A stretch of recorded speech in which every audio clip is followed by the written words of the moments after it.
Samajwadi party के बहुत ये जो अयोध्या का चुनाव हुआ है और भारतीय जनता पार्टी ने मंदिर बनाने का जो फैसला लिया है, माननीय न्यायालय के आदेश पर मंदिर बना और भगवान राम ने पहले ही समाजवादी पार्टी के प्रत्याशी को आशीर्वाद दिया, हमारे नेता माननीय अखिलेश यादव जी को आशीर्वाद दिया, जिसका परिणाम है कि समाजवादी पार्टी ने इस पर जीत हासिल की। क्या कारण मानते है ना कि आशीर्वाद भगवान राम का हम लोगों के साथ रहा। मर्यादा पुरुषोत्तम राम ने हमारे नेता माननीय अखिलेश यादव जी को आशीर्वाद दिया।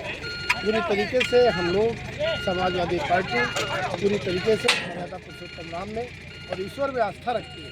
कहीं किसी तरीके की कोई नहीं, ये लोग जो लोग हैं ये उनके नाम पर व्यवसाय करने का काम कर रहे हैं, जिसकी वजह से हम लोगों को आशीर्वाद मिला है। 10 सीटों पे 10 उपचुनाव होने थे, 10 सीटों पर और 9 सीटों पे चुनाव हुए। इस सीट को क्या कारण रहा, छोड़ दिया गया था? आज जब चुनाव हो रहा है, अभी आपने देखा 9 सीटों पे जिस तरीके से विधानसभा चुनाव हुए थे, पुलिस ने तमंचे पे डिस्को कराया था वोटरों को। मिल्कीपुर को कैसे बचा पाओगे? अब हम लोगों की पूरी कोशिश रहेगी।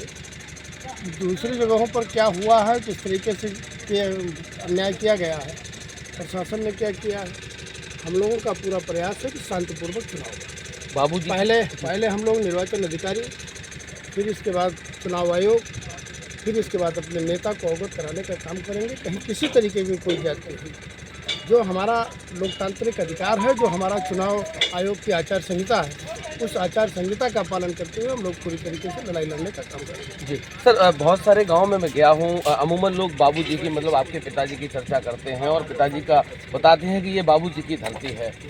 अगर देखा जाए तो लोगों का कहना ये भी है कि आप अपने प्रत्याशी के साथ पूर्णतः सहयोग नहीं कर रहे हैं।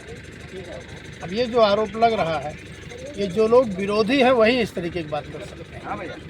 हम लोग पूरी तरीके से समाजवादी पार्टी के साथ हैं और स्वर्गीय बाबू किशन यादव जी का इतिहास रहा कि जब भी उन्होंने राजनीति जब से शुरुआत की है और जब तक राजनीति में रहे, जिस दल में रहे और जिसके साथ रहे, पूरी ईमानदारी से रहे। वही मतलब बाबूजी का जो नियम रहा है, जो वसूल रहा है, उन्हीं वसूलों पर हम लोग भी चलने का काम कर रहे हैं और पूरी तरीके से मजबूती से समाजवादी पार्टी के साथ खड़े हैं, समाजवादी पार्टी के प्रत्याशी के और हमारे नेता जो माननीय अखिलेश यादव जी हैं, उनके विचारों के साथ हम लोग। योगी जी आए थे, काफ़ी बार यहाँ आ भी चुके। गलती नहीं हुई है, बहुत सूझबूझ के साथ फैसला लिया है अयोध्या की जनता ने और बहुत समझदार भी है अयोध्या की जनता, बहुत बुद्धिमान है और वो जानती है कि लोकतंत्र के इतिहास को, लोकतांत्रिक जो तरीके हैं उनको बचाया कैसे जाना चाहिए, क्योंकि भारतीय जनता पार्टी लोकतंत्र की हत्या करने का काम कर रही है। आपने देखा होगा अभी जो आपके सामने एक परिणाम आया महाकुंभ का, हजारों लोगों की जो मौत हो रही है, किस तरीके से अव्यवस्था है। हमारे नेता माननीय अखिलेश यादव जी ने महाकुंभ को कराया, आजम खां साहब उसके प्रभारी रहे, कोई एक भी घटना घटित नहीं और बहुत शांतिपूर्वक वो महाकुंभ संपन्न हो गया। आज तो इनकी सरकार है, इनको लग करके पूरी तरीके से व्यवस्था देखनी चाहिए थी, लेकिन कोई जिम्मेदार आदमी नहीं है, किसी की जिम्मेदारी मेला के उसमें नहीं दी गई और जिम्मेदारी ना देने का नतीजा ये रहा कि आज हजारों लोगों की मौत। जी सर, केशव प्रसाद मौर्य भी अभी जनसभा करके गए 3-4 दिन पहले। वो उन्होंने कहा कि अखिलेश जी का मानसिक संतुलन ठीक नहीं है, किसी अच्छे डॉक्टर से इलाज कराना चाहिए। इसके बारे में तो उनको खुद ही देख लेना चाहिए अपने आप के बारे में। मानसिक संतुलन उनका खराब है कि हमारे नेता का खराब है, इसके बारे में वो लोग खुद सोचें। और जब आदमी की समझ में नहीं आता है और जब देखता है कि जनता उनके साथ नहीं खड़ी, सबसे बड़ी चीज़ तो ये रही जो हमारे नेता माननीय सांसद डिम्पल यादव जी का जो कार्यक्रम हुआ है, उससे लोगों में बौखलाहट पैदा हो गई और ये जिस तरीके की भाषा प्रयोग कर रहे हैं, जितना उल्टा सीधा बोल पा रहे हैं वो बोलने का काम करेंगे। इनके साथ जनता नहीं है, मैं जनता रहेगी। जी सर, आखिरी सवाल है, बहुत सारे गांव जो यादव समाज के, मुस्लिम समाज के हैं, अधिकतर लोगों को पुलिस परेशान कर रही है, बहुत ज़्यादा मुकदमे दर्ज हो रहे हैं। एक गांव है कुमारगंज के आसपास जो मुस्लिम समाज का है, इसमें 400 वोटिंग है और 250 लोग पे मुकदमे दर्ज हुए हैं। किस तरीके से देखिए, पुलिस की मजबूरियाँ, सरकार का कहीं ना कहीं से दबाव रहता है प्रशासन के ऊपर। प्रशासन के लोग भी ये चाहते हैं कि समाजवादी पार्टी की सरकार बने।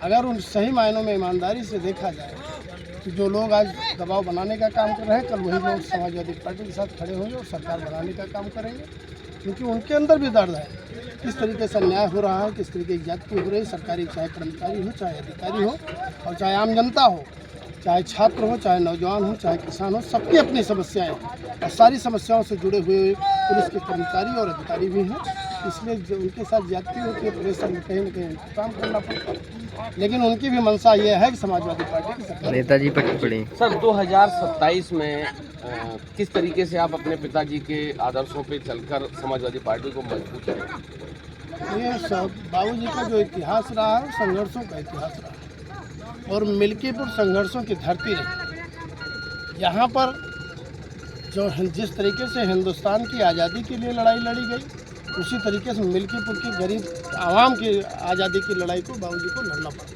जिसमें सैकड़ों जाने गए हैं, सैकड़ों लोगों की हत्याएं हुई हैं, गरीब लोग मारे गए हैं, उनके साथ अन्याय हुआ, उनके साथ ज्यादतियाँ हुई। लेकिन पूरी जितनी लड़ाइयाँ हुई हैं, सब में स्वर्गीय बाबू सिंह यादव जी बहुत मजबूती से खड़े रहे।